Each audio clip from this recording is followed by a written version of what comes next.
tayo, hindi lang yung sarili natin ang palalakasin natin, hindi lang ang sarili natin ang i-connect natin sa Diyos, ngunit importante din that we be an encouragement to someone today. Keep building up one another. Even the strongest person needs an encouragement.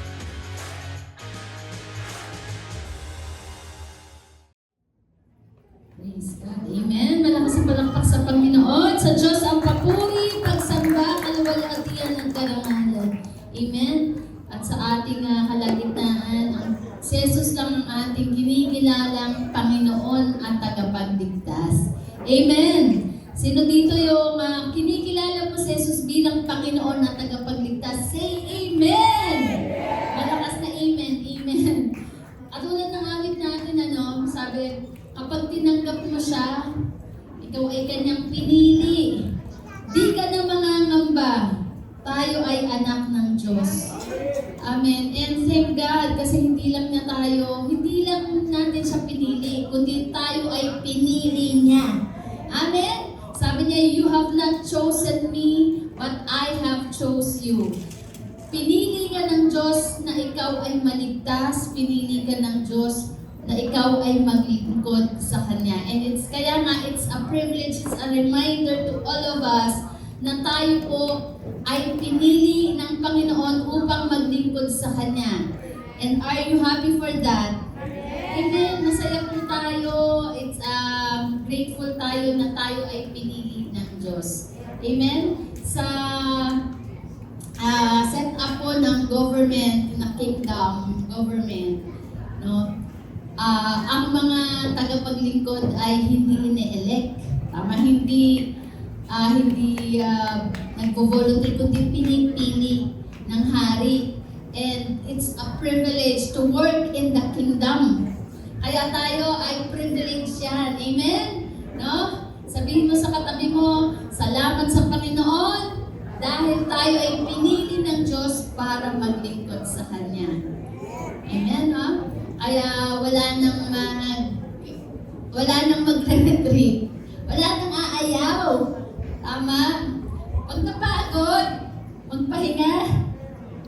Pag napagod, kumain. Huwag naman tayo sa pagkain. Huwag naman tayo, stress eating. Anyway, gusto ko po i-share sa inyo ngayong umaga, living out the teaching of Jesus. This is a call to true discipleship. Marami po tayong naririnig na mga mensahe, sermon, with regards to a moral living. Alam niyo po si Jesus ay tinuro na yan kung paano tamang pamumuhay. Diba tayo ay loving God and loving people. So hindi pwedeng mahal natin ng Diyos at hindi natin mahal ang ating kapwa o hindi natin itatrato ng tama. So I am in the series of the message coming from the book of Matthew chapter 5. Pero magsimula lang po tayo sa Beatitude. Siguro narinig niyo na po yun, no? Na sabi ko na sa inyo yung pero ito, tanong ko na lang din, na pre-empt ko no? So, para sa iyo, what is the greatest sermon ever preached? Ano yung greatest sermon na ipangaral? Para sa atin, unang-una, sabihin natin when we had the sermon about salvation, tama? We are all grateful. Grateful tayo kasi pinangaral ang kaligtasan. Kasi kung hindi ipinangaral ang pagmamahal ni Jesus at ang kaligtasan, maaaring wala tayo dito at wala tayong katiyakan ng kaligtasan. That is the initial, no? Pero ang aking tinatanong po ay, what is the greatest sermon ever preached? Maaaring nung tayo ay na-born again na. Ano yung greatest sermon na narinig mo ever in your life? No? Kung bibigyan ka ng 5 minutes para magturo sa isang tao o sa iyong disciple about living a godly life, sabihin nyo godly life, kasi ang goal po natin ay hindi lang maligtas. Ang goal po natin ay maging kamukha ni Kristo. And that is a godly life.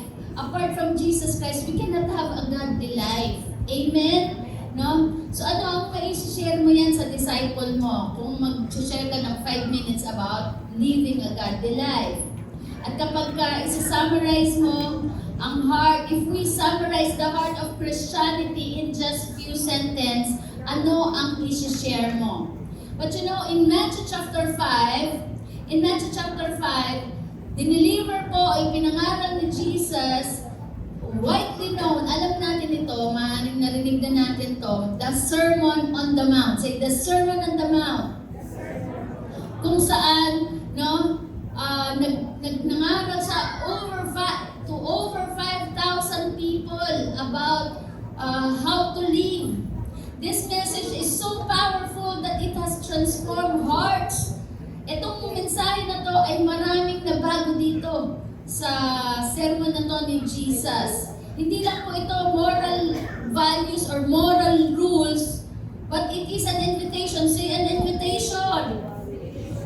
Jesus is making an invitation for all of us to a radical way of living. Ibig sabihin, it is a 180 degrees. 180 degrees of turning from ungodly life to godly life. Amen. From a godlessness, from godlessness to a God-fearing life. It is a lifestyle. Ito pong pag-uusapan natin ay lifestyle na nagre-reflect sa God's kingdom values. I always mention po sa mga previous message ko na tayo po ay mga taga-kaharian. We are kingdom people. Amen. We are kingdom citizen. We are not religious people. Amen. Kaya ang kingdom people, when we are kingdom people are governed by king. And who is our king? King Jesus. Laging sa context po yan ng kingdom. Hindi natin naiintindihan kasi tayo ay democratic, tama? Pero in the kingdom, there is a king. And our king is Jesus. Kaya po ang isa sa title, ang tawag natin kay Jesus ay Hari ng mga Hari. Kaya tayo ay gino-govern ni Kristo, ni Jesus. We are governed by Jesus through His constitution. Amen? Tayo ay na-translate na from a darkness to light. From the dominion of Satan to the government of Jesus Christ. Kaya ito po pag-uusapan natin ay, ano po yun? Ito po ay the set of values of the kingdom of God. Itong panahon ni Jesus, nag-gather po ang napakaraming tao. Dito po siya nangaral, no? Na gusto nilang malaman ng katotohanan. They are looking for the Messiah. They are looking for the Savior. They are looking for the Savior. Pero nung pag-gather po ni Jesus ng mga tao ito, hindi siya nagbigay ng mga commandments, no? Kundi siya po ay nangaral patungkol sa tamang pamumuhay. Hello? Tamang pamumuhay. The Constitution. Tayo may Constitution tayo, tama? And kapag tayo ay hindi po natin sinunod ang Constitution, tayo po ay lawbreaker. Tama? No, tayo ay maaaring makasuhan. So dito po sa chapter na ito ng Matthew chapter 5, binibigyan ko lang po kayo ng background. Nire-define ni Jesus kung ano ang totoong meaning of being blessed. Diba? Pagka sinabi mo, uy, blessed ka. Pag sinabi natin, pag ang tao meron ng sasakyan, may bahay, tama? Ano kaya nakapag-asawa, ng gwapo, ng maganda, mabait.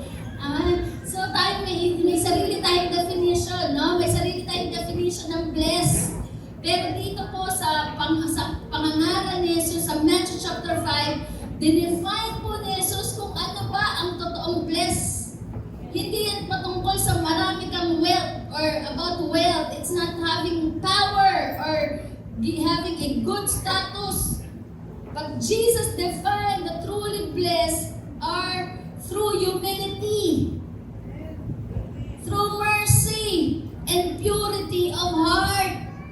You know, this message is heartbreaking and heart-molding. Kasi tayo, pagpapanganak pa lang natin, na-set na yung mind natin, bata pa lang tayo, na-set na yung mind natin na ang totoong o ang mukha ng pagpapala ay kailangan marami kang pera, mataas ang posisyon mo, may power ka. But you know, Jesus in this sermon redefined what is truly blessed. And ang truly blessed talaga ay nagpa-follow, no, lumalakad po sa constitution ng Kingdom of God. Kaya si Jesus, He challenges us to embrace forgiveness over revenge. Dito sa turo niya na to, di ba? Very radical.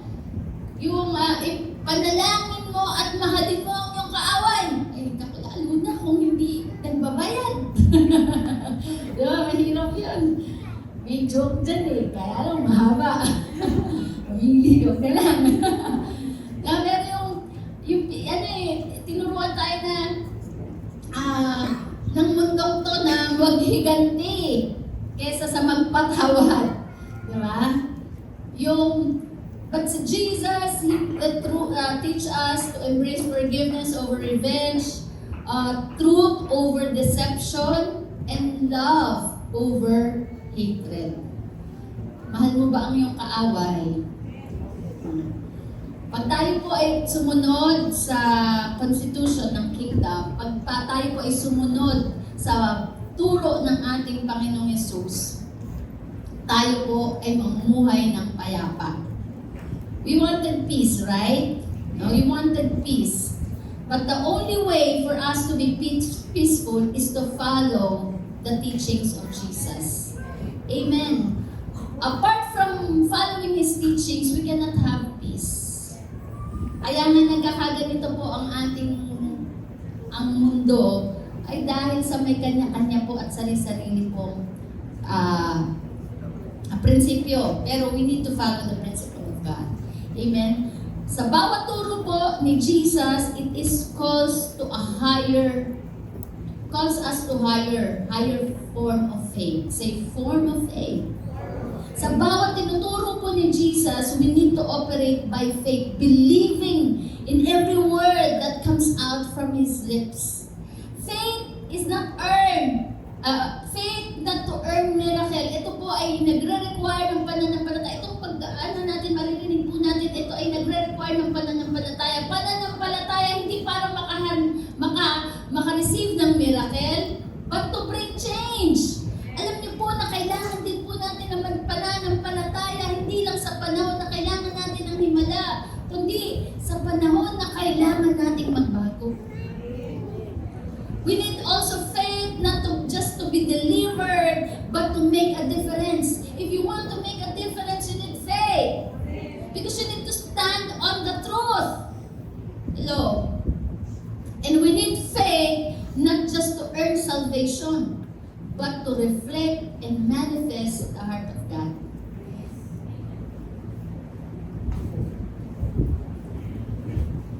As we study this chapter, may our hearts be open to change. Amen? Sabi nga po na, madalas po sinasabi po ng mga preachers na we come to the church not to be religious or to prove that we are Christians. We come to the church to change. Kung pumupunta tayo sa church na for the sake of our attendance, no? We need to change. We need to have a changed heart. Kailangan buksan natin ang puso natin. Every time kung papasok tayo sa church, pag-pray natin, Lord, ano yung gusto mong mabago sa atin? We need to open our hearts. Because only the Holy Spirit can make this Sermon on the Mount real in our lives. Kanina po, no, the worship team ministered to us. Yes, it is through the Holy Spirit that make Jesus real. Amen. Kaya nga sa pag-upo natin dyan, sa upuan na yan, pag-upo niyo sa upuan na yan, never mind your neighbor. Just focus on what God will tell you. Ito yung time, every time po na makakarinig po tayo, hindi lang Sunday. Kahit cell group, every time uupo tayo para makinig ng salita ng Diyos, yan po ay pagkakataon, opportunity to change. Dahil ang salita po ng Diyos, ang purpose na ay para baguhin po tayo, mabago ang ating puso. Amen. Only a heart that has space for His operation could receive a new and healthy life. Alam niyo po, ito si Katrina, ano ko lang to, may makunting ano lang, ma-expose ko lang siya. Ano lang po niya, 2 weeks ago, siya po ay nagkaroon ng operation sa gallstone. Sabi ko, hindi ka ma-operahan. Sabi niya, hindi pa sana ma-opera na ako. Willing eh. O ngayon, nandyan, nakaupo. Okay na siya. Oy, pwede naman pagkain yan. Pwede mo naman, ako, pwede yan. May-research ko po. Dahil siya ay willing maoperahan, siya ay nagkaroon ng pagbabago sa kanyang pakiramdam. No, many times po, lalabas siya sa home office, o uwi na lang, kasi nga sobrang sumasakit po yung tiyan niya. No? But because she is willing to be operated, nagkaroon siya ngayon ng pagbabago sa kanyang body. So tayo din po, we need to be willing. Sabihin mo sa katabi mo, willing ka. Willing ka ba? No? We need to be willing. We need a heart that has space. Meron tayo sa puso natin na, Lord, ngayong umaga, operahan mo po ako. Hindi yung katabi ko, ako ang operahan mo. Amen. Kaya pag kami naririnig po tayong word, huwag ka sabi, oh, amen ha, ikaw yun. Diba? Madalas ganun po tayo, ganun yung attitude natin, tinuturo natin yung iba. Oh, amen, oh, sa'yo yan ha. Diba? Minsan gumagano'n pa yun. Pero this time, alam niyo po, yung attitude natin that we come so that the Holy Spirit will operate our hearts so that we can have a healthy life. Amen. Si Jesus po ay hindi tayo binibigyan ng new rules, but today, He is inviting us into a life of deeper joy. Itong turo na to, kung susundin po natin, ito po ay nagtuturo sa atin o nagdadirect sa atin upang magkaroon po tayo ng masayang, kagalakan, tunay na kasiyahan sa buhay, a greater purpose and closer intimacy with God. That is our goal. Maging intimate tayo kay Lord. Ang goal po natin ay hindi langit. Ang goal po natin ay maging close kay Lord. Amen. Alam naman natin, kapag tayo ay, sabi nga kanina, tinanggap natin si Jesus at tayo tanggapin niya, given na yan, na tayo ay patungo kung nasaan siya. Pero, hindi yung place po ang ating goal, kundi ang goal natin ay yung person who is Jesus Christ. The Beatitudes are not just poetic statements, they are the constitution of the kingdom of God. I have said, katulad po ng sinabi ko kanina. Jesus did not come to establish a religion. He came to restore a government, a way of life, where heaven's laws and culture are manifested on earth through these principles. Kaya tayo po, hindi tayo nagre-religion dito, kundi nag-aaral po tayo ng God's Constitution. Say, God's Constitution. Amen. Nung ako po ay high school, pinag-aralan po namin, pinamemorize sa amin yung 1997 Constitution Law. Philippine Constitution Law. Kasi kailangan may alam tayo sa batas. Because ignorance is, of the law is no excuse. Kaya lalo na tayo pong mga disciple ng ating Panginoong Yesus, we need to know His principles. Because pagharap po natin dyan, sa ating Panginoon, hindi yan mag-excuse na, Lord, di ko alam eh. Uy, araw-araw, linggo-linggo na, nasa church. Diba? Pinrases ka. Ama, nagsisell group ka. So, kaya nga pag-attend natin, we are renewing our mind. When our mind is renewed, our life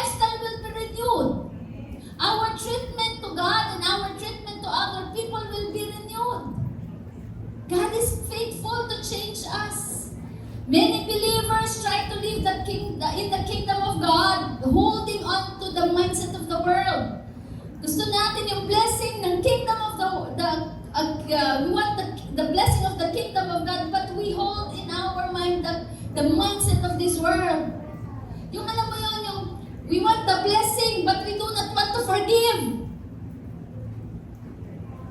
We want the blessing, but we do not want to give. We want the blessing, but we do not want to obey. That is the mindset of the world. Hindi may sarili tayo. May prinsipyo ng mundong to na pina-follow natin. Lalo pa ngayon, mas matindi paggrabe na ng paggrabe po ang feeding ng mundong ito. Kaya nga we need to know the truth. And the truth shall set us free. We want to receive the blessings of the beatitude, but we operate by the principle of the flesh. Matindi po itong beatitude. Pagka natutunan po natin ang beatitude, mawawala ang attitude mo. Hello. Praise God. Palakpakan natin si Lord. Marami tayong minamaster. Tama. Pero itong master natin yung Beatitude yung chapter 5. This is why transformation must begin in the mind. Ang pagbabago po ay nagsisimula sa isip. Until the mind is renewed, the lifestyle cannot change. When Jesus spoke these words, He was not giving superior ideals. He was declaring the constitution of a new way of living. Amen. Mga kapatid, regardless of what we are going through, no? Maaaring may mga pinagdadaanan po tayo. Gusto ko po kasi talaga ma-encourage kayo, makapag-minister pa sa inyo. Pero alam niyo po, merong mga itinakda rin po talagang principles to follow so that we can truly receive the blessing. Amen. Maaaring tayo nagtatanong, kasi ganitong buhay ko, ganyan. No? Alam niyo, basta ito lang po tandaan natin, i-follow natin ang principle ng Diyos. Regardless ng iyong nararanasan, you will be at peace. Hindi naman pangako ni Lord na tanggalin niya yung mga trials, tama? Ang pangako niya, peace. And all we need is peace. These are not optional characteristics, but essential qualities. Say essential. No? Hindi po to optional itong pag-aaralan natin. Kailangan po natin na ipamuhay, kailangan po natin sa ating buhay. Especially, we know that we are carrying the authority of the kingdom of God. Sabi niya, I have given you the power and authority to trample on snakes and scorpions and to overcome all the powers of the enemy and nothing will harm you. Amen. So we need to follow the principles of the kingdom because we are carrying the authority of the kingdom. Hindi pwede yung pamumuhay natin ay malayo sa lifestyle ng kingdom of God. And if you desire the kingdom, you must embrace the attitude of the king. Ito po ay reflection. Itong pag-aaralan natin, reflection po ito ng attitude ng hari. Amen. Hallelujah. Pwede po na po tayong yumuko at manalangin at ipanalangin po natin ang ating mga sarili. Panginoon, lubos po kami nagsasalamat, Panginoon, sa sinabi mo, O Diyos, na hindi ka namin pinili, kundi kami ay iyong pinili. Initially, Lord God, we voluntarily surrender into your kingship, into your power and leadership, because we realize that apart from you, we can do nothing. Nakakapagod po, Panginoon. Ang buhay na makasalanan, ang buhay na malayo sa iyo. At salamat po, Panginoon, dahil tinanggap mo kami, hindi lang bilang alipin, kundi bilang anak. At ang anak ay may bahagi sa iyong kaharian. Panginoon, ngayong umaga, bilang iyong mga anak, lumalapit po kami. Ama, baguhin mo patuloy ang aming mga puso. Bilang anak, ay maging kapuso kami ng aming Ama sa langit. Salamat po, Panginoon, Holy Spirit. We need you, Holy Spirit, minister to us. These people belongs to you. We belongs to you, Panginoon. Hallelujah. And we give you back all the glory, praises, and honor in Jesus' name. Amen, amen. Amen. So if we desire the kingdom, we must embrace. Say, embrace! If you want the blessing of the kingdom of God, if you want the authority of the kingdom of God, we need to embrace the attitude of the king. And the question is, are we willing to embrace this radical, countercultural way of life that Jesus calls us to? Ito pong tinuro ni Jesus sa Matthew chapter 5 ay countercultural. No? Ibig sabihin, ito ay opposing the culture of this world. Because this world has its own culture, mga anak. May kultura po ang mundong ito. But the world opposes the culture of the kingdom of God. Malayo po. Kaya hindi pwede nga na tayo ay Christian, pero tayo ay sumusunod sa kultura ng mundo. Amen? Sa kultura ng mundo, kailangan talagang kahit anong mangyari, tatapakan ko ang kahit sino, makakuha ko ng kapangyarihan. Tama? No? And the culture of this world, money, money, money. Money, money, money. Wala na si Lord. No? Kaya may mga hinahabol tayo, mga bills, hinahabol tayong mga wants. And that's the culture of this world. Kaya nga marami talaga ang napapahamak. Bakit? Kasi ang culture ng mundo to, ang mahalaga, ang value ng mundo ito, pera. But the truth is, it's not the money. Hello? Hindi maka-amen, no? Hindi talaga pera. Kasi kung pera, dapat wala na nagpakamatay. Dapat na mayayaman, dapat na magaganda, na matatalino. Kasi hindi talaga naman yan ang mahalaga sa buhay. Ang pinakamahalaga sa lahat ay ang ating relasyon sa Diyos. Kaya nga, love the Lord your God with all your heart, with all your soul, with all your strength, and with all your mind, because that is the most valuable thing in our lives. Amen. And sabi ng Bible that the love of money is the root of all evil. Amen. Ang pagmamahal sa pera, hindi sinabing money is the root, but the love of money. Kaya ang ano dyan, ang pinag-uusapan dyan is yung pagmamahal. Sino ang mahal mo sa buhay mo? Kapag ang tao, mahal niya ang pera, kaya niyang sirain ang buhay ng ibang tao. Tama? Kaya na magsinungaling. Kaya niyang yumurak ng kapwa niya. But if we love God, we will automatically love the people. Amen. We will value, if we value God, we will value the people. We will value our relationship with other people. Amen. So are we willing to embrace this radical countercultural way? Number 1, teaching of Jesus under the Beatitude, teaching of blessedness. The path to true happiness. Ang daan patungo sa tunay na kasiyahan, kagalakan ng buhay, ay hindi makamit mo ang buong mundo. Sabi, what shall a man's profit if he gain the whole world but lost his own soul? Si Jesus nagsabi, anong mapapala ng isang tao, makamit mo lahat, pero nasira naman ang iyong kaluluwa sa impyerno. Kasi alam niyo po, hindi talaga pwedeng mag-a-acquire tayo ng yung greediness ba, we greed for the position, the power, and money without hurting other people. Pag may greediness po, automatic yan, makaka-hurt ka ng iba. Ngayon, itong turo na to ni Jesus, ito ang totoong bless. Hindi yung meron kang, nasa iyo na lahat ng power, nasa iyo lahat ang kayamanan. But the path to true happiness is number 1. Sabi ni Lord, blessed are the poor in spirit. Sabi po sa verse 3 ng Matthew chapter 5. Blessed are the poor in spirit, for theirs is the kingdom, of heaven. Ano po ba ibig sabihin ng blessed in spirit? Blessed are poor in spirit. It is full dependence on God. Say, full dependence on God.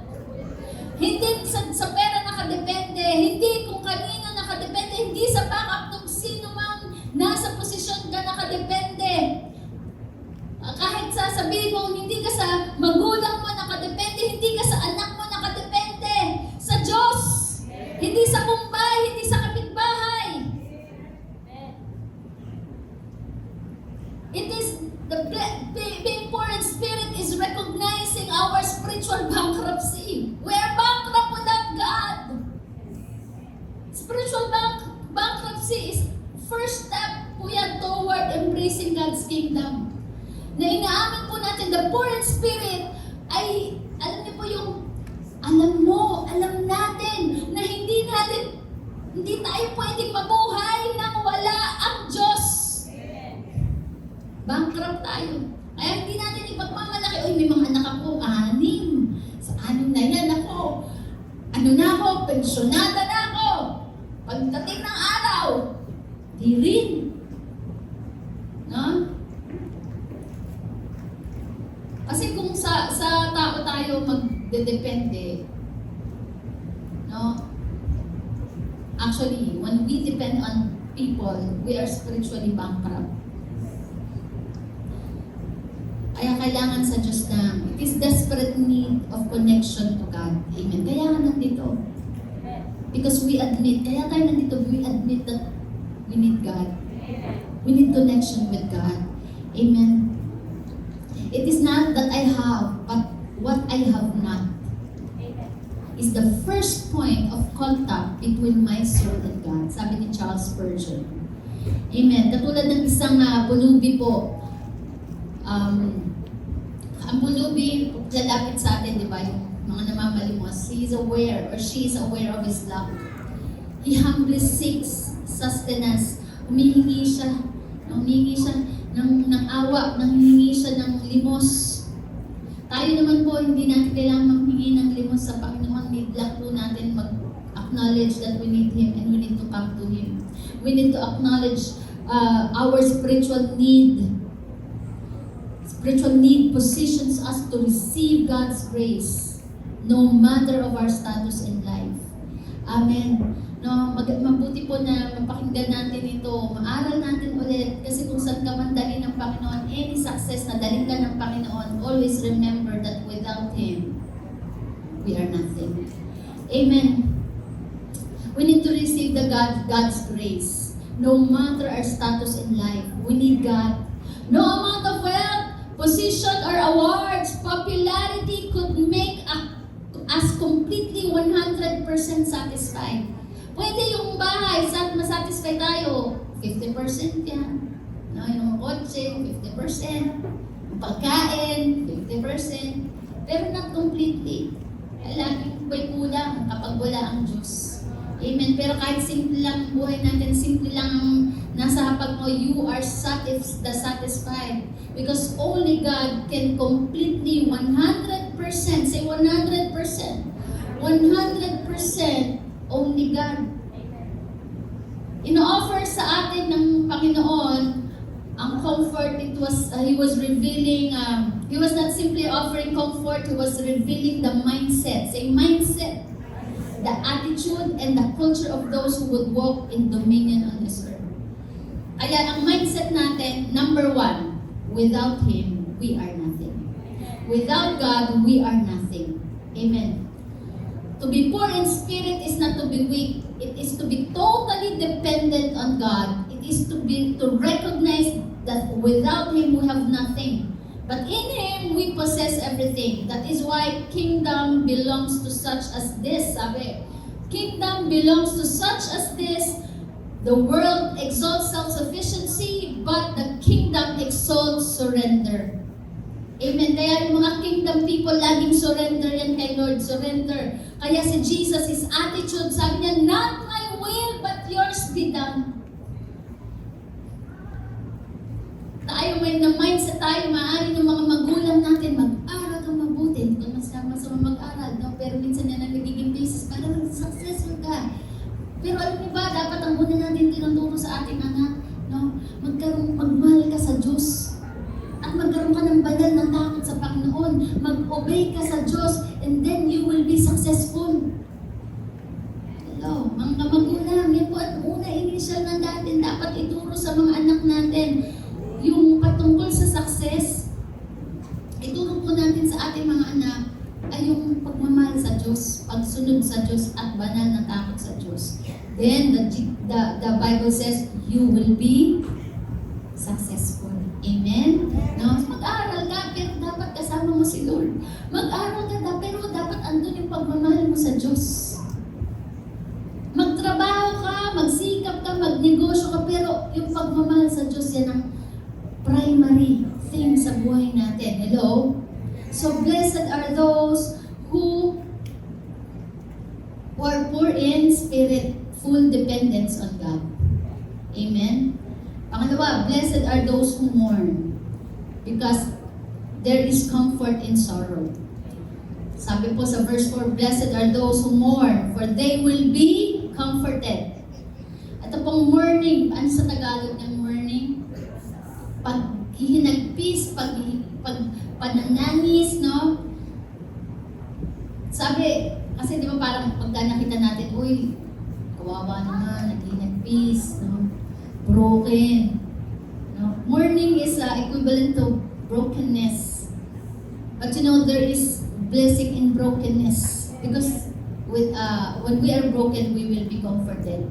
And our comforter is the Holy Spirit. Kaya nga sabi, a broken spirit, no, drives us near to God. Kaya kung may brokenness tayo, when we are mourning, we always remember that it is God. The nearness of God. Napakalapit ng Diyos sa'yo pag broken ka. Pag naghihinagpis ka, kapag malungkot ka, malapit ang Diyos sa'yo. Amen. Kaya nga sabi ng Ecclesiastes, mas okay yung pumupunta ka sa wake, sa funeral, kaysa sa birthday yan.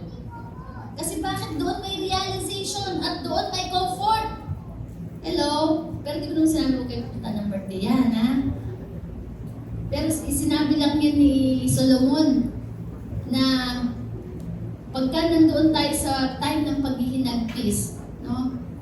Mapalad tayo kasi meron tayong kalapitan ng Diyos. Amen. This mourning refers to a deep sorrow over personal sin and the brokenness of the world, leading to genuine repentance and divine comfort. Amen. Di ba doon tayo nagkakaroon ng realization pag may paghihinagpis? Nagkakaroon po tayo ng realization pagka meron tayong brokenness. And if you have brokenness at this moment, that is the moment not to be bitter, but to realize that we need the comfort from God. Amen. No? Ayaw natin yun eh. Ayaw natin yung panahon ng paghinagpis. Ayaw natin ang panahon ng kalungkutan. Pero alam niyo pa, ang best response sa kalungkutan at sa sorrow ay ang paghahanap, pagsisik kay Lord. Amen. Imagine ang isang bata na na-realize niya na nasira niya ang legacy ng pamilya. Meron siyang deep remorse. Kaya nga, at saan nanggagaling ang comfort ng isang batang, alam niyo, nagsisisi siya, nasira niya ang pangalan ng magulang niya, nasira niya ang pangalan ng pamilya niya. Pero pag siya ay nandoon sa status na yon, yung comfort pa rin ng magulang. Tama? Hindi mo masasampalin yung anak mo. Kasi, ha? Pero ikaw bilang magulang, maaawa ka sa anak mo pag umiiyak na eh. No? Malalapitan mo yung anak mo. Yayakapin mo, anak. Alala ko po yung pinapanood ako sa sa video, yung bata, nag-aalaga siya ng kapatid niya. Siguro mga grade 4. Tapos yung bata, mga siguro 7 months kasi liit lang ni Lele Boy. Ikot-ikot sila sa kama. Pagkatapos pag-ikot ng bata, tsak! Nahulog! Nahulog sa kama! Pagkatapos yung batang grade 4, yung anak, takot na takot siya. Yung nanay, dinampot agad yung bata, yung sanggol. Tapos niyangkap, Tapos yung itsura po ng ate, no? Takot na takot siya kasi, niya, iniisip niya pagagalitan siya ng nanay niya. Yung nanay niya, niyakap yung sanggol. Tapos, pagkatapos, bigla, inabot ng nanay. Tapos, kinabig, niyakap din. Kinomfort. Tama.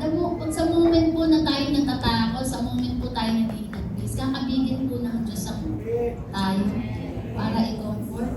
Amen. Hindi po siya katulad ng mga magulang natin, no? Hinanap pa tayo, marami pang panunumbat. Pero pag nakita na ng Panginoon that we are mourning, we are true repentant sa ating mga kasalanan, He will give us mercy. Amen. Hallelujah. We will receive divine comfort. There is an assurance of divine restoration. Amen. Kaya nandito rin po tayo because we are being restored. Hello? Thank God. And pangatlo po, blessed are the meek, for they will inherit the earth. Meekness is strength. Iniisip po natin yung mga meek, yung mga tahimik, yung hindi palalaban, no? Ay weak. Si Pastor Alan, talaga yan, pwedeng hindi ko mabanggit si Pastor Alan. Kasi siya ay, nakita ko yung yung face of a meek person. He has the power to fight back, but he never did. May mga time na dinadown siya, pero never po siyang lalaban, no, makikipag-away. Ako pa pwede. no? Pero si Pastor talagang very meek, very quiet. Pupunta lang sa akin love. So meekness is not weakness.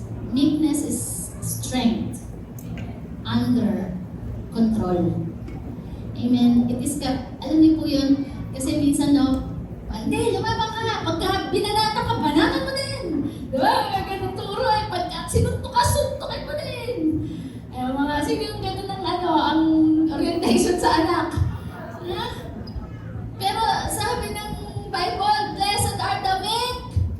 Mapalad ang mga mapagpakumbaba, for they will receive the promise of God. Anong promise ng Diyos? Sabi niya, I will never leave you nor forsake you. Ipaglalaban kita. You don't need to fight the battle. I'm gonna fight for you.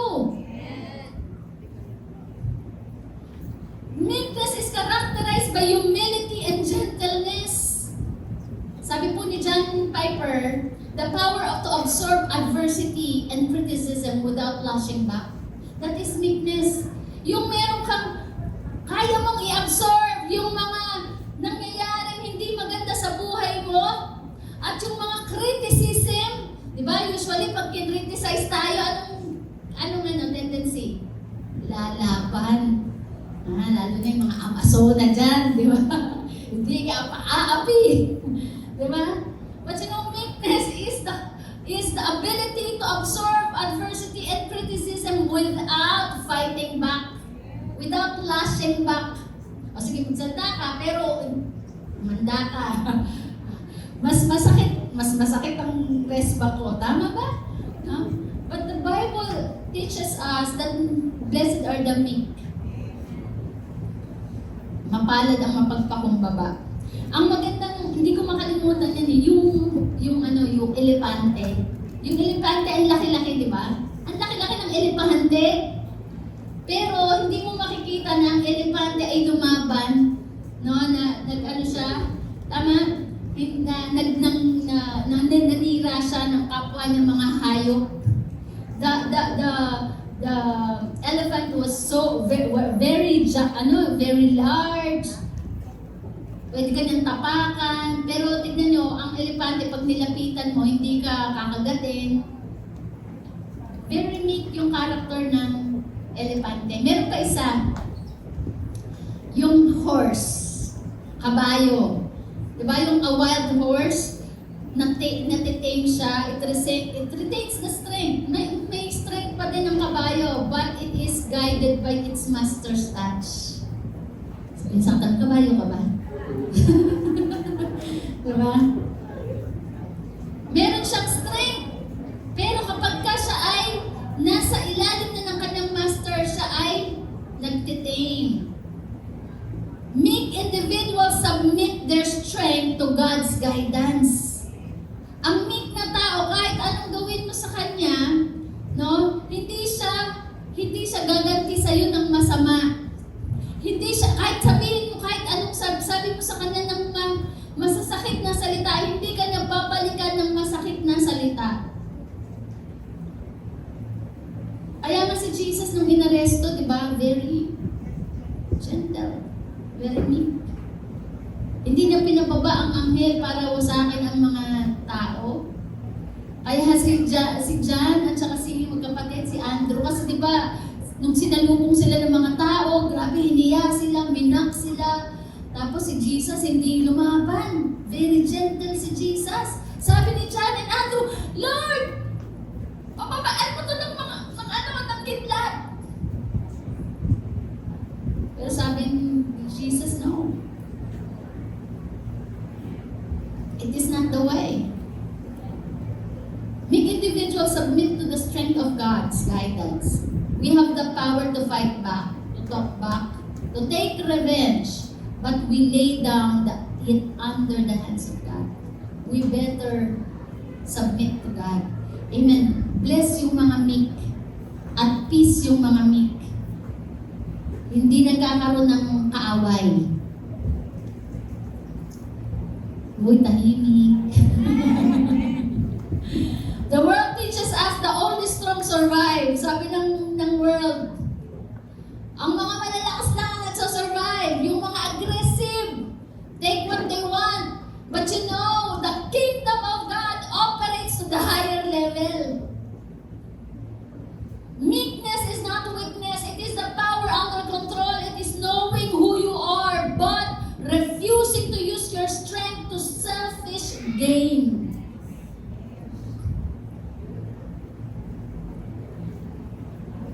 Attitude talaga ni Pastor Alan yung meek siya eh.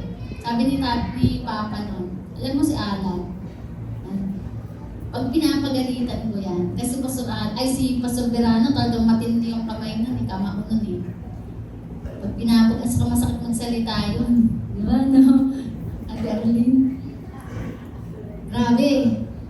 Parang pag ikaw pinagalitan ni Pastor, tagang-tagos talaga sa puso, ang hindi tagang masakit tagang magsalita. Kaya sabi ni Pastor Verano, naman si Alan, pag yan pinapagalitan ko, diyan sumasagot. Makikita mo na lang, tumutulo yung luha. Ibig sabihin nasaktan, pero hindi lumaban. Ay mga anak, no, yung mga anak dito, huwag kayong palasagot. Huwag kayong palasagot sa mga magulang mo. Ano sabi ng Bible? Meek, blessed are the meek, for you will receive the promise of God. Amen? No? Submit to God's authority and trust His process rather than striving for personal gain. While the world fights back to take possession, the meek will inherit what God has already prepared for them. Amen? No? Kaya, ako may motto, sabi ko, Lord, pagka nasasaktan, iyak lang kay Lord, iyak lang sa presence ni Lord. Tama. At kapag may kinuha sa'yo, kaya ang turo ni Lord, pag may kinuha sa'yo, ibigay mo yung buong balabal mo. Pati kumot, ibigay mo na. Kasi bakit? The meek believes na kapag ka binigay ni Lord dyan sa'yo, ibibigay sa'yo. Amen. Hindi mo kailangan makipaglaban. Hindi mo kailangan makipaglaban for the things that you want. Kaya nga ang turo niya, sige kung gusto mo ibigay mo sa kanila. If they want 100 miles, then give 200 miles. Kapag sinampal ka sa kanan, ibigay mo yung kaliwa.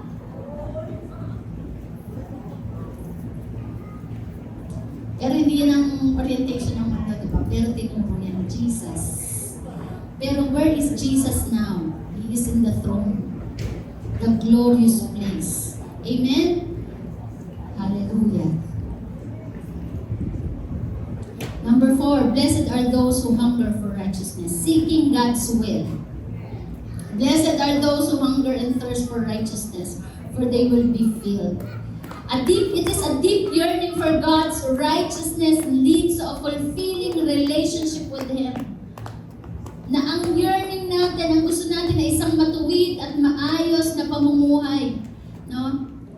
Kaya we keep on seeking God because we want righteousness. This desire surpasses mere rule following. Aiming for a heart aligned with God's will. When we yearn for God's righteousness, it means we are aligning for the will of God. Yun po ang yun ang best definition ng seeking hunger for righteousness. You are aligning yourself to the will of God. Ano ang kalooban ng Diyos? Ano ang gusto ng Diyos? Ano ang kaparaanan ng Diyos? It's not enough to know the will of God, but also we need to learn or to know the way of God. Tatlo po yan God's will, God's way, and God's time. Amen. Kaya si Jesus, He also lived by the time of God. Nung time na gusto siyang gawing hari ng mga tao, sabi niya, it's not yet time. Bakit? Kasi si Lord nag-ooperate siya sa buhay natin by His will, by His way, and by His time. Kaya yung hindi lang enough na kalooban, alam natin ang kalooban ng Diyos, dapat alam natin ang kaparaanan niya. Amen? No? Alam natin ang kaparaanan ng Diyos. O alam mo kalooban siya, pero dapat alam mo din kaparaanan ng Diyos. No? Dapat yung sa mga dyan, yung mga naghahanap ng kapartner, pag-pray mo muna. Tama? Huwag mo niligawan sa text. Huwag mo hindi yan way ni Lord. Tama ba? May God's way. May God's way. Alam mo naman, Christian. Tama? May God's way. O, okay, sa labas. Magliligawan, tama? At yan yung one of the best illustration. Nagkagustuhan na kayo. At dapat may God's time. Tatlo yan.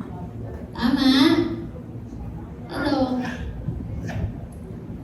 And it is applicable din sa ibang parte ng ating buhay, sa mga desisyon na gagawin natin. Sa pagpasok ng negosyo, alamin mo kung anong kaparaanan ng Diyos, aalamin mo kung kalooban ng Diyos, alamin mo din yung kaparaanan ng Diyos, at alamin mo din kung tamang panahon ng Diyos. Amen? So, hunger for righteousness, it is seeking for God's way, believing that His way is right and just.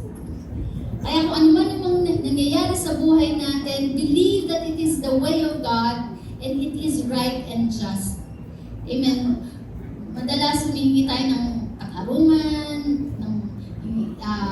kinu-question natin ang mga paraan ng nangyayari, no? But always look for the righteousness of God. Lord, ito ba yung tama? Ito ba yung kaparaanan mo? And then submit to it. Because what you are hungry for, and what you are hungry for, you will be chasing it. Amen? So, the world hungers for power, for riches and status, but those in the kingdom have a different appetite. We are hungry or we crave for righteousness. Anong tama? Mga anak, no?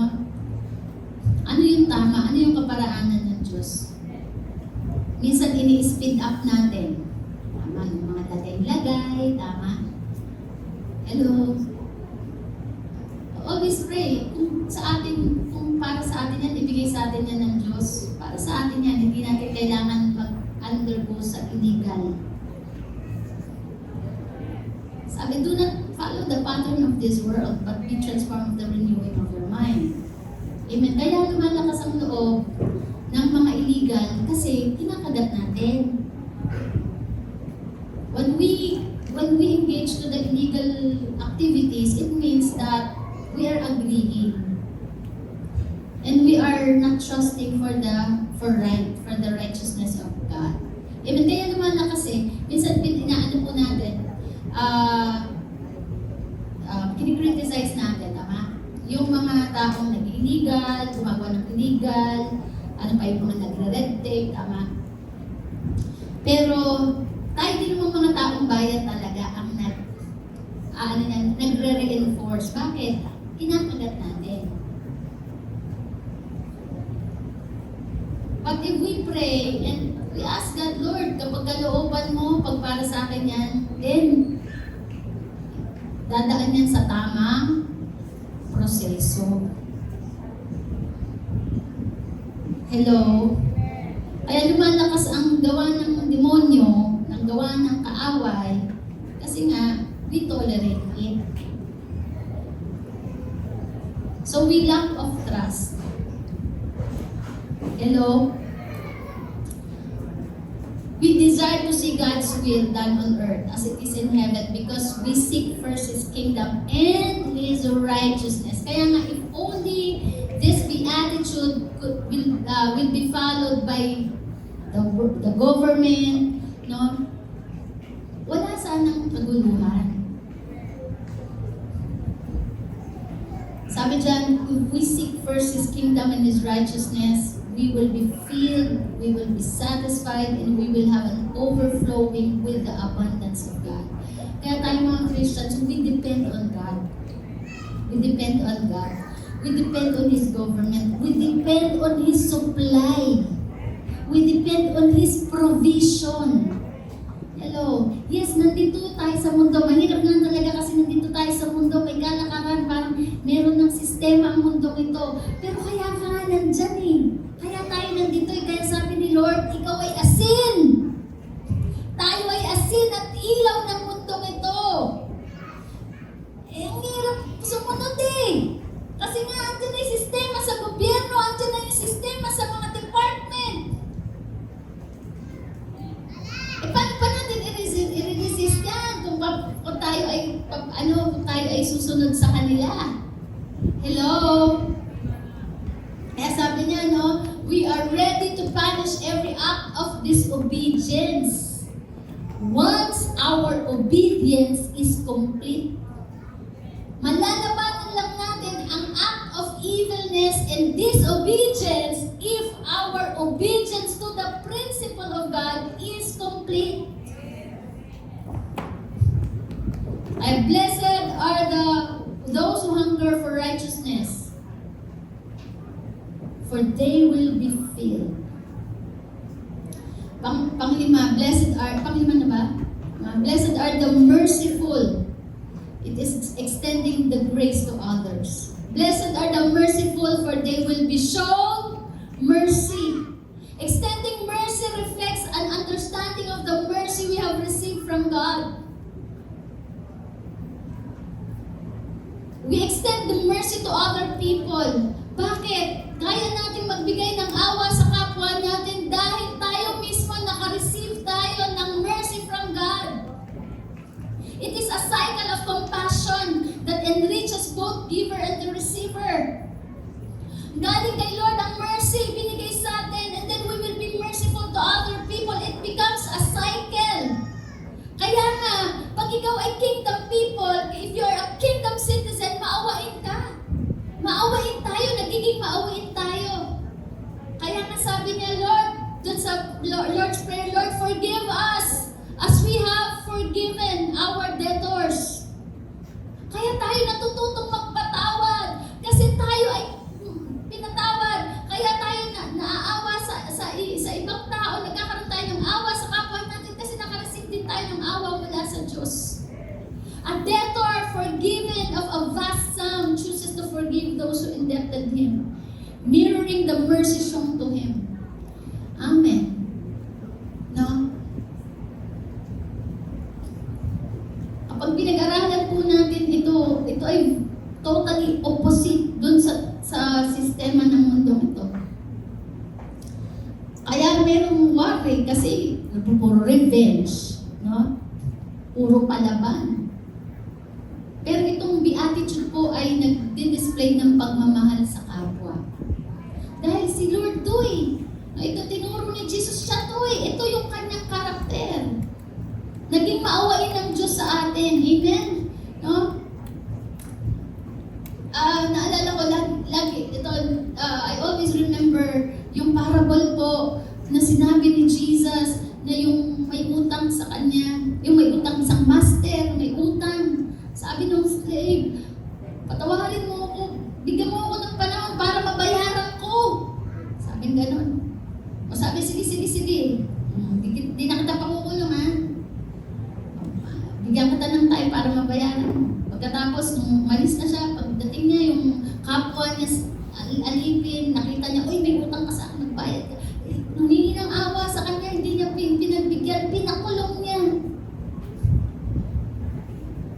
Nalaman ng master, sabi niya gano'n, ikaw, pinatawad kita, binigyan kita ng pagkakataon, pero yung kapwa mo na humihingi ng awa sa iyo, hindi mo binigyan ng pagkakataon. Pakukulong din kita. You know, mercy is a character of God. Be kind to each other, sympathetic, forgiving each other as God has forgiven you through Christ. If only we will learn the mercy of God, we will also be at peace. Amen. Bakit ka galit na galit sa kapwa mo? Bakit tayo galit na galit sa kapwa natin? Kasi may ginawang masama sa atin. Tama? And nawawala yung peace natin. Pero if we go back to the mercy of God, how He was merciful to all of us, to you, then we will learn to forgive other people and we will be at peace. Amen? The kingdom of God is built on the principle of reciprocity. What you sow, you will gonna reap. Amen? If you sow forgiveness, then you will reap forgiveness. Sabi ng Panginoon sa Matthew 10, no? Magpatawad kayo. At kung hindi kayo magpapatawad, hindi ko rin kayo patatawarin. Hello? We are too rude and too harsh to other people because they offend us. But what about us? At babalikan talaga tayo. Tayo po ay beneficiary lang po ng grace ni Lord. Beneficiary lang po tayo ng mercy ni Lord. Hello? Kamusta naman ang relasyon natin sa ating pamilya? Kamusta ang relationship natin sa ating kamag-anak? Sa kaibigan? Sa disciple? Sa leader?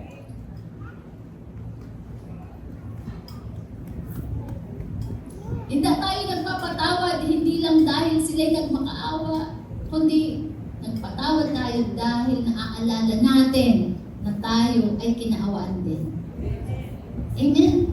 No? Be kind to each other, sabi po ng Ephesians 4:32. The kingdom of God is built on the principle of reciprocity. When you extend mercy, you activate the law of mercy in your own life. Ulitin ko, when you extend mercy, you activate the law of mercy in your own life. The world holds grudges, demands justice, rise and seeks revenge, but the kingdom, mercy is the currency of divine favor.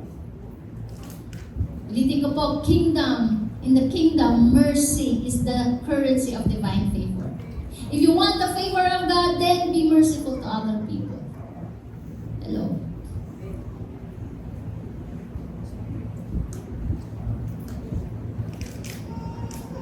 Treat other people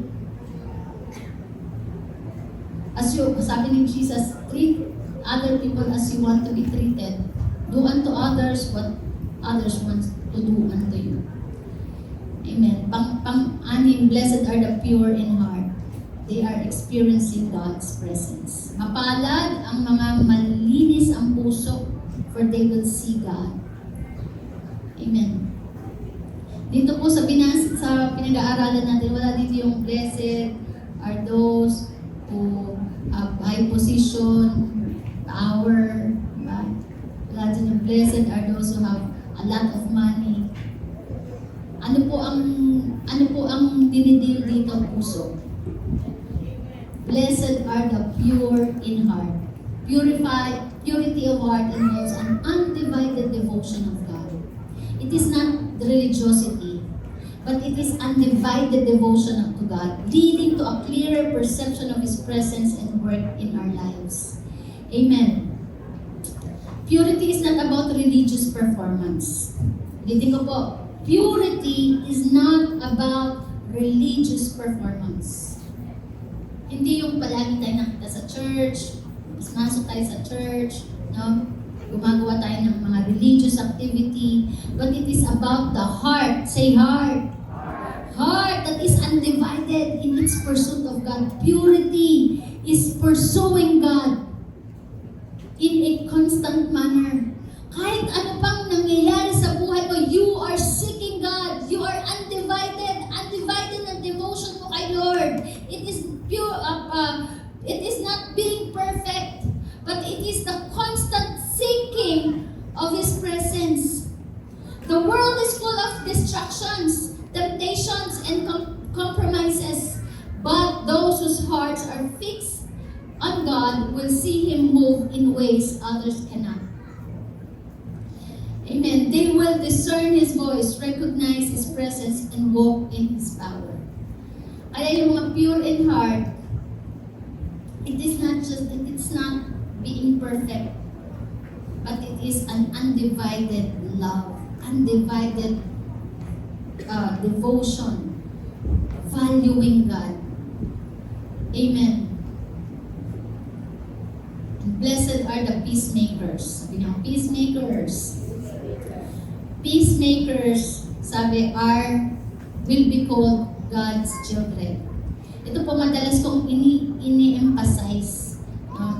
Actually, we are called as an ambassador of Jesus Christ. We are ambassador of Christ.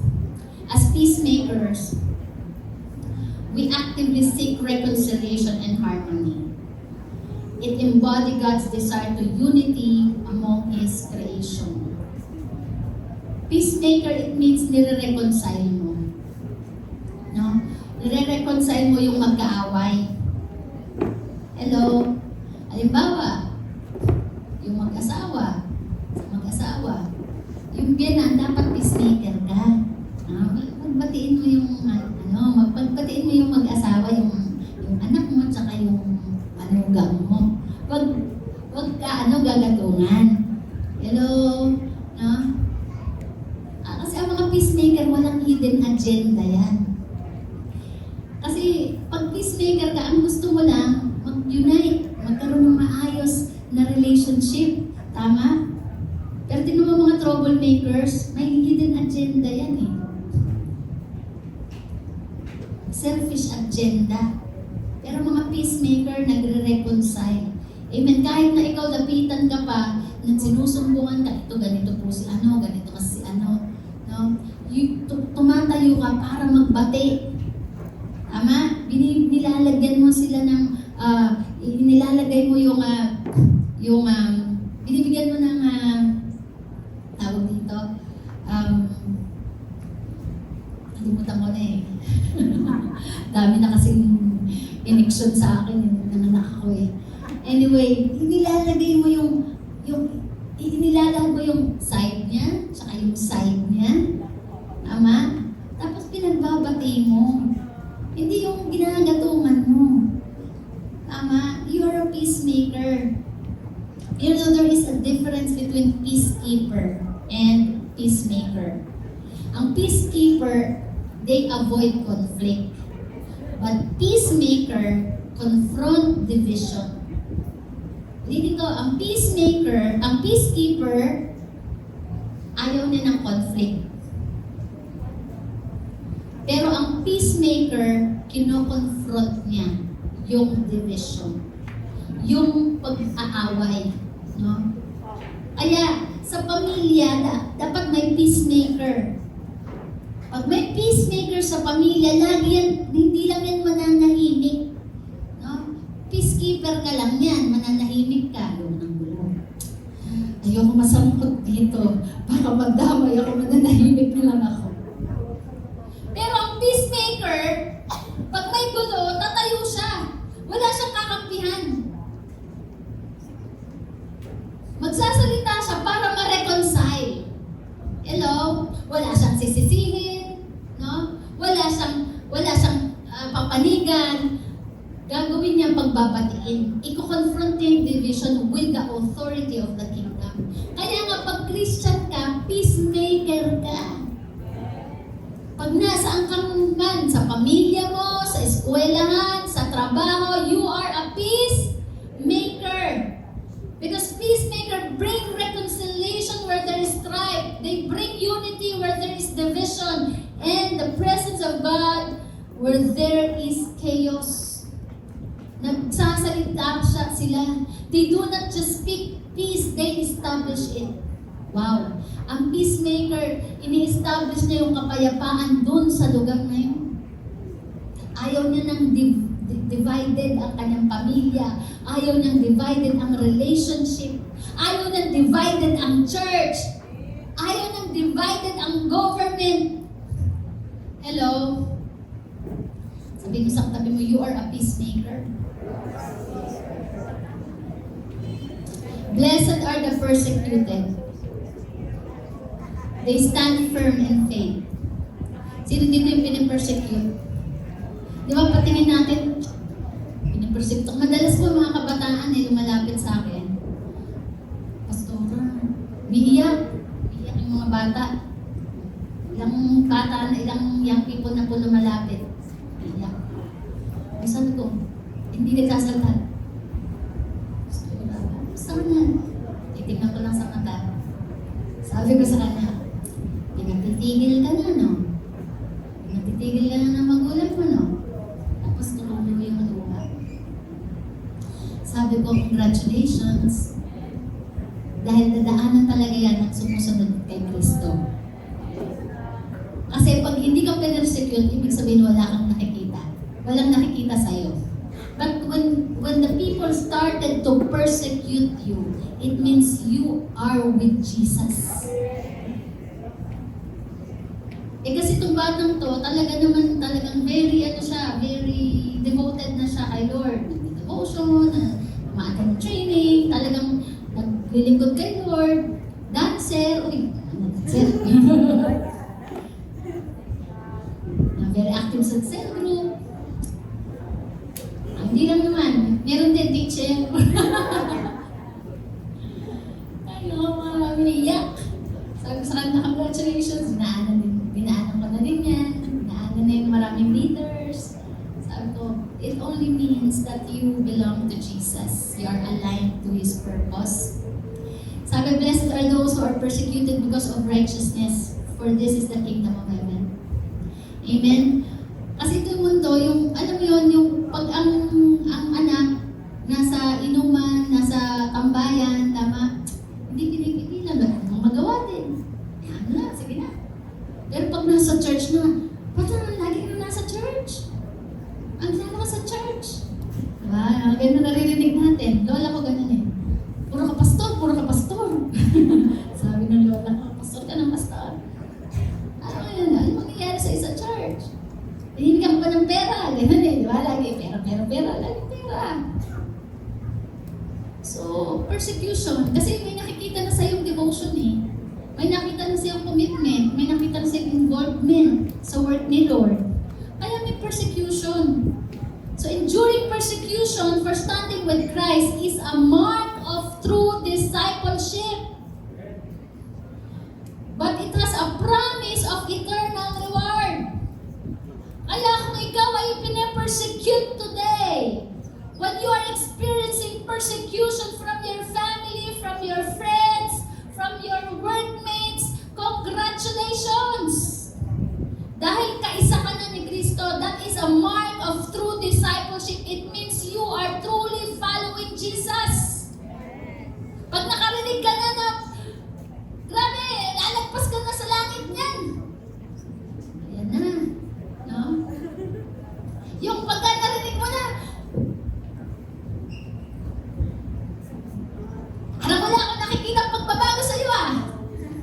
Diba? Ganyan ba ang Kristiyano? noon pag pinapagalitan ka, diba? Walang word na Christ eh. Pero ngayon, pag pinagalitan ka na, dati ka naman nagbubulakbol, dati ka naman gumagawa ng kalokohan, pero pag pinapagalitan ka ikaw, wala ka ng pagbabago, ganyan mo naririnig. Pero pag naging Christian ka, ganito na eh.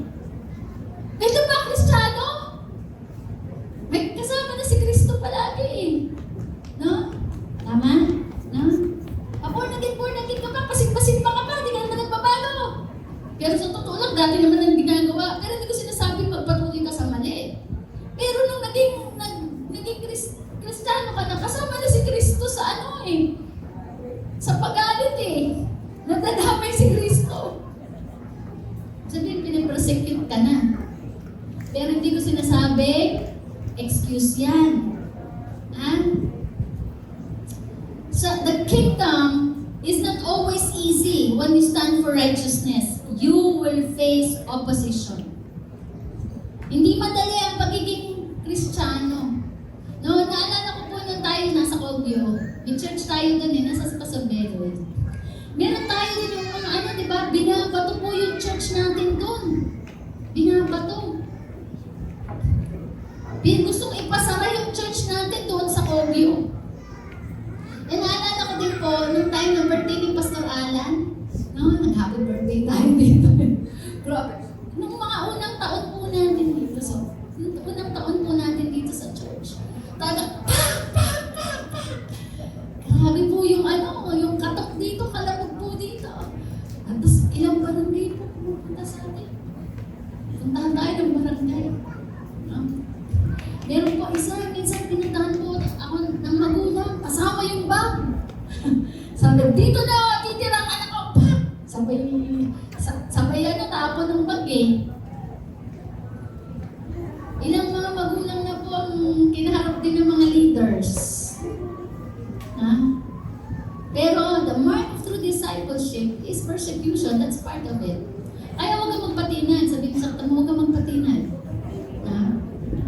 Dahil sabi, blessed are the persecuted.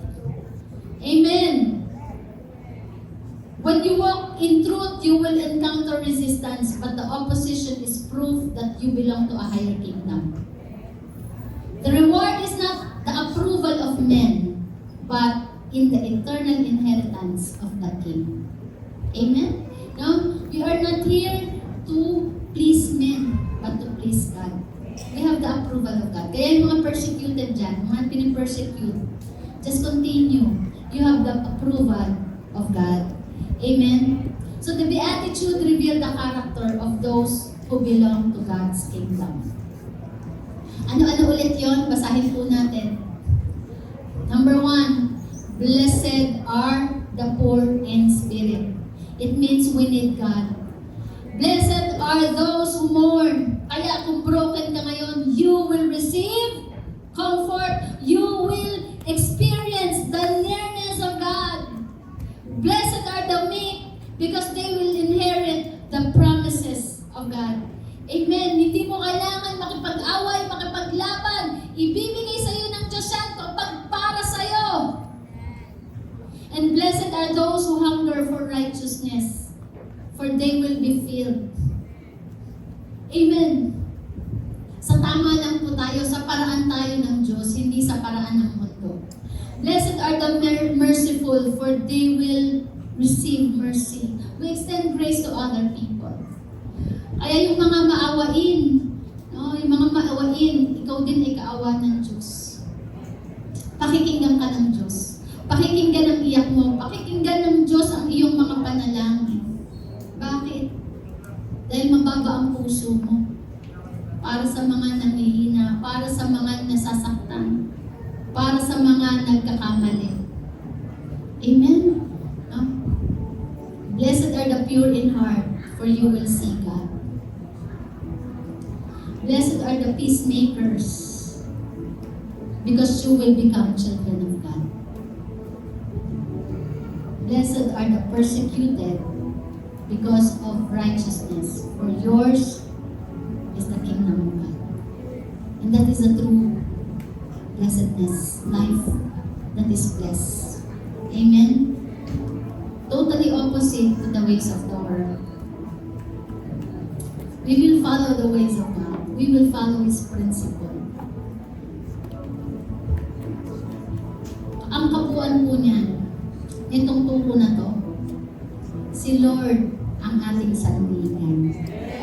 Kay Lord po tayo nagtitiwala. Sa lahat-lahat ng ating mga nararanasan, na mga pains, mga persecutions, we all give it to God. Lord, sabi niya, diba? Huwag kayong matakot, ipaglalaban tayo. Si Si Lord ang ating tagapagtanggol.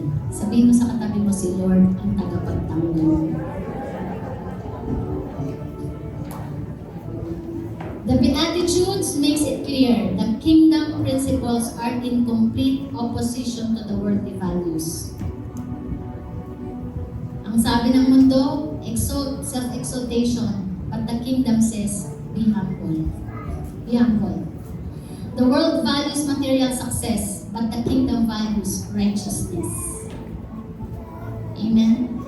If only we walk in this principle, wala nang magkukorap, wala nang magnanakaw, wala nang mananakit, wala nang kailangan magbenta ng drugs. Wala nang makikidnap.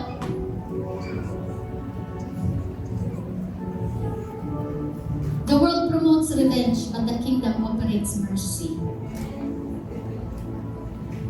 The world glorifies power over others, but the kingdom calls to servanthood. Those who choose to live by kingdom principles will always stand out because they reflect the heart and character of God. Alam niyo po, no? Kahit wala kang award ng Miss Universe, kahit hindi rin ikaw ang top 1 sa klase, as long as you live in the teachings of Jesus, you will shine. Amen? We do not conform to the pattern of this world, but we are transformed by the renewing of your mind by living as an ambassador of greater kingdom. Blessings in the kingdom of God are not random or based on human effort. They come through divine alignment. Hallelujah. Sige po, tayo pong tayong lahat.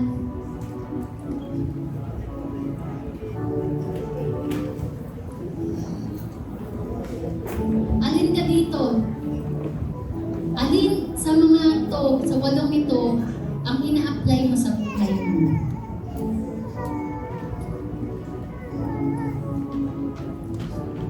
Ang beatitude po is not a suggestion, but it is a framework for the kingdom living. Hindi po nagsasuggest si Lord na pwede mong gawin to, ayaw mo, wag. Pero tinuro niya to as a structure of our lives. Kung gusto po natin mapaayos ang buhay natin, kung gusto po natin mapaayos ang pamilya natin, kung gusto po natin mapaayos ang gobyerno natin, we need to follow the Beatitude, the sermon of Beatitude. Ito po yung divine strategy to walk in kingdom power and authority. Hallelujah. Are you blessed? Kaya nga, ang blessing, hindi sa lalay, sa material possessions, sa money in your bank, but in the attitude of your heart. Be humble when the world demands arrogance. Mourn over sin when others ignores it. Okay lang yan. Ginagawa naman ng lahat yan.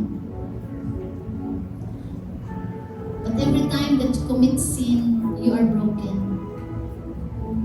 That every time that this world promotes sin, you are broken. Amen. Nalulungkot tayo. Kapag pinopromote ng mundo, okay lang ang abortion, okay lang ang divorce, okay lang ang live-in. Pero tayo na heartbroken. Why? Because we are thinking of the next generation. Paano na? Paano na yung susunod na generation? Paano na lang ang aming mga anak?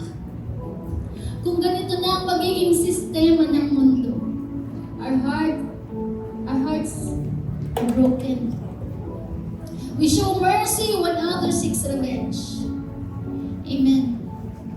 Kaya ngayong umaga, kung mayroon kang kagalit at gusto mong gantihan, Nasabi ng Diyos, vengeance is mine. Amen. Vengeance is mine. Ibigay mo na sa Panginoon. Sino kung may naninira sa'yo, ibigay mo na sa Lord. Kung may umaaway sa'yo, ibigay mo kay Lord. Itaas mo sa panalangin. And pursue purity. Do not compromise. Make peace when conflict feels justified.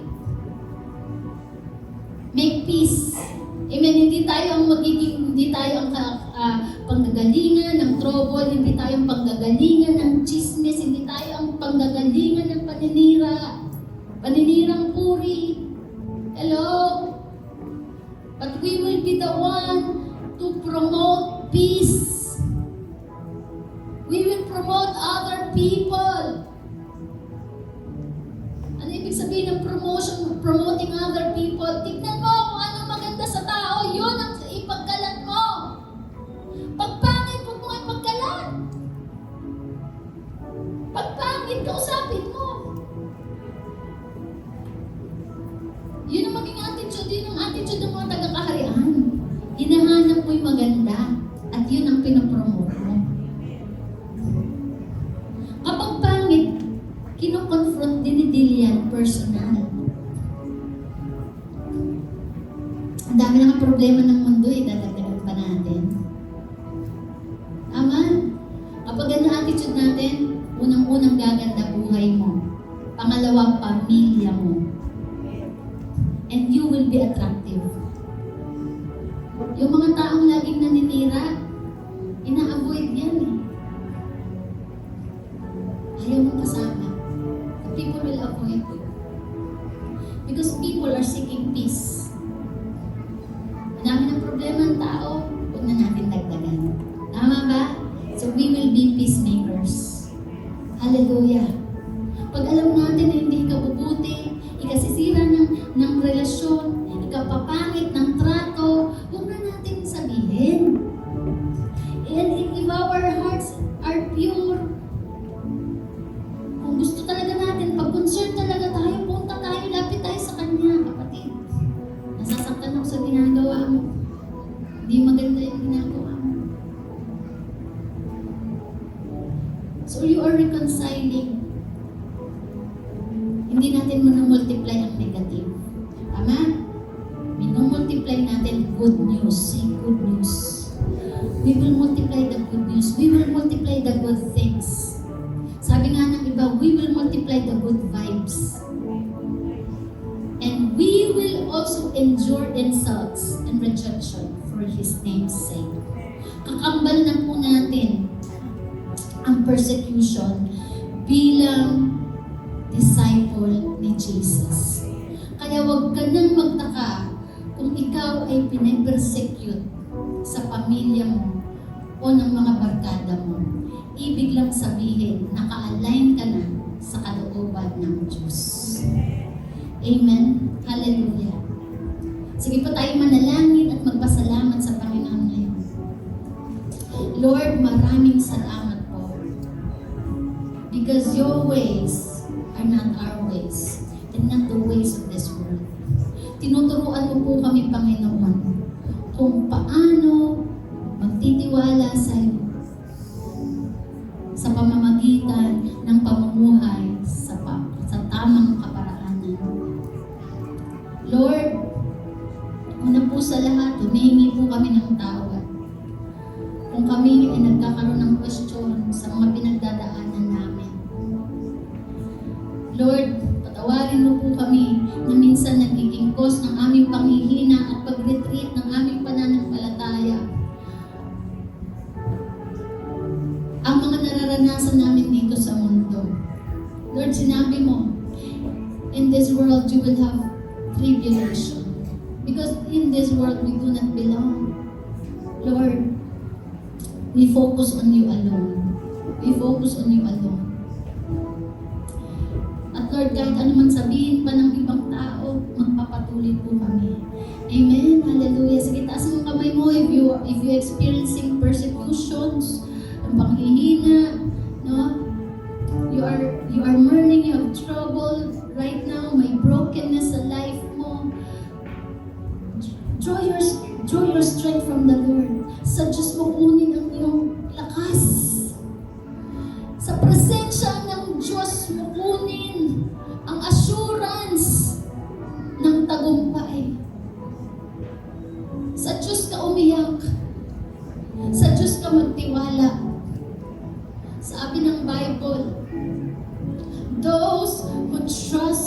Lord will never be disappointed. Hindi kailanman i-fail ni Lord ang pagtitiwala mo sa Kanya. Hallelujah. Come on, draw your strength from the Lord. Let the love of God, let the forgiveness of God, let the mercy of God fill your life.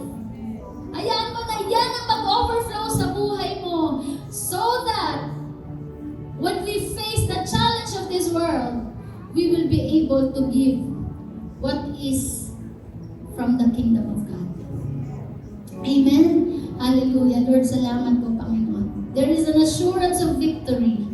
There is an assurance of victory. It's not by might nor by power, but by the Spirit of the living God. Hallelujah. Thank you, Lord. We depend on you. Say, we depend on you, O God.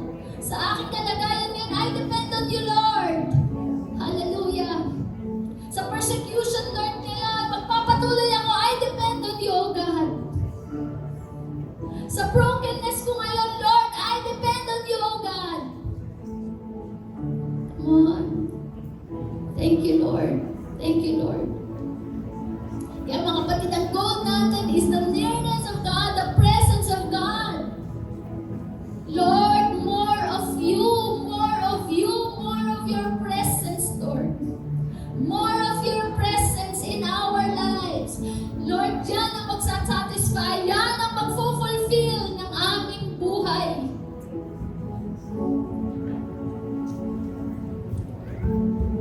When we have you, we have everything.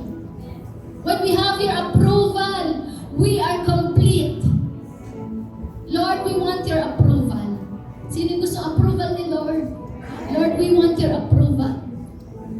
Lord, thank you, Lord. Come on, let's worship the Lord. Hallelujah. Ito po na yung lilim, no? Lord, sa presensya mo, sa lilim mo, Panginoon. Hallelujah. Holy Spirit, continue to change us. Lord, salamat po, nakakilala kami sa iyo. Salamat po, Panginoon, niligtas mo kami. Salamat po, Panginoon, tinuturuan mo po kami, Panginoon. And Lord, lahat ng utos, lahat ng mga narinig po namin ngayon, Lord, i-apply namin ito, Lord God, in our relationship to other people. Pag-uwi namin, Lord, magiging pagpapala kami sa iba. Hallelujah. Thank you, Lord. Thank you, God. Thank you, Lord.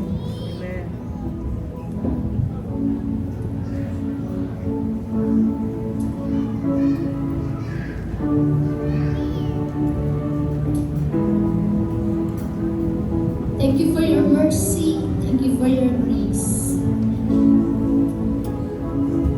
Continue to make our hearts gentle, Lord. Make our hearts gentle. Hallelujah.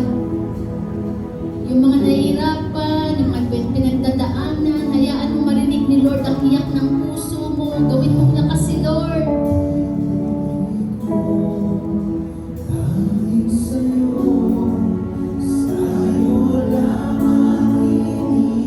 Yung mga nalulungkot, gawin mong kasiyahan si Lord. Hayaan mong alipin ka ni Lord sa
Jesus.